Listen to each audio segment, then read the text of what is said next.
The Story of an Hour by Kate Chopin. Knowing that Mrs. Mallard was afflicted with a heart trouble, great care was taken to break to her, as gently as possible, the news of her husband's death. It was her sister Josephine who told her, in broken sentences, veiled hints that revealed in half-concealing. Her husband's friend Richards was there too, near her.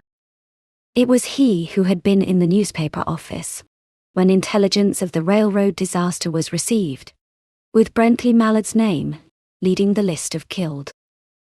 He had only taken the time to assure himself of its truth by a second telegram, and had hastened to forestall any less careful, less tender friend in bearing the sad message. She did not hear the story as many women have heard the same, with a paralyzed inability to accept its significance. She wept at once with sudden, wild abandonment in her sister's arms.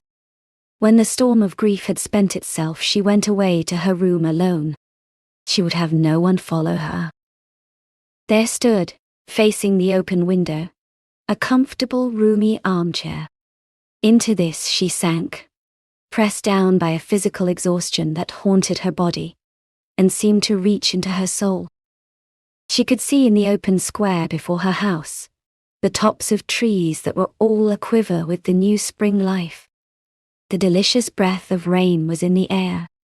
In the street below, a peddler was crying his wares. The notes of a distant song which someone was singing reached her faintly, and countless sparrows were twittering in the eaves. There were patches of blue sky showing here and there through the clouds that had met and piled one above the other in the west facing her window. She sat with her head thrown back upon the cushion of the chair, quite motionless, except when a sob came up into her throat and shook her, as a child who has cried itself to sleep continues to sob in its dreams. She was young, with a fair, calm face, whose lines bespoke repression and even a certain strength. But now there was a dull stare in her eyes, whose gaze was fixed away off yonder, on one of those patches of blue sky. It was not a glance of reflection, but rather indicated a suspension of intelligent thought. There was something coming to her, and she was waiting for it, fearfully. What was it? She did not know. It was too subtle and elusive to name, but she felt it, creeping out of the sky, reaching toward her through the sounds, the scents, the color that filled the air. Now her bosom rose and fell tumultuously. She was beginning to recognize this thing that was approaching to possess her, and she was striving to beat it back with her will, as powerless as her two white slender hands would have been. When she abandoned herself, a little whispered word escaped her slightly parted lips. She said it over and over under her breath. Free, free, free. The vacant stare, and the look of terror that had followed it, went from her eyes. They stayed keen and bright.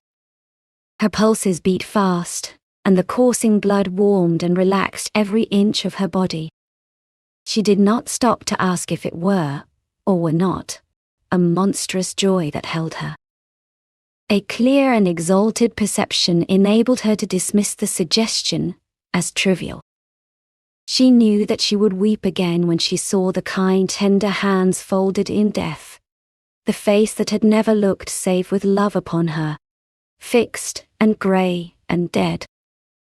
But she saw beyond that bitter moment a long procession of years to come that would belong to her absolutely, and she opened and spread her arms out to them in welcome.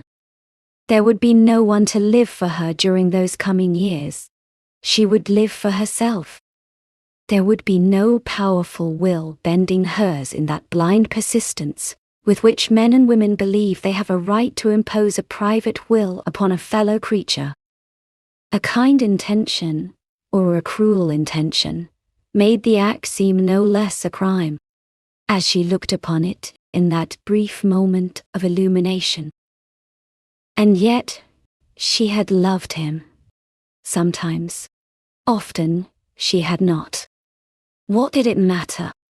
What could love, the unsolved mystery, count for, in face of this possession of self-assertion, which she suddenly recognized as the strongest impulse of her being? Free.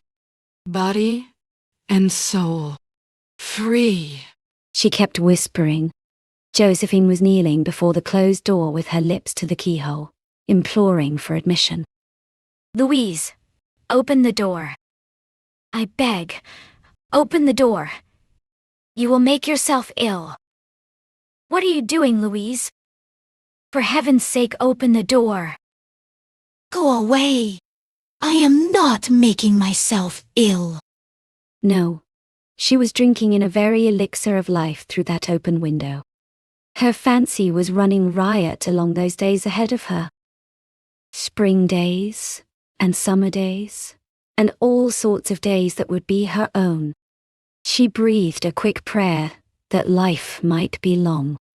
It was only yesterday she had thought with a shudder that life might be long.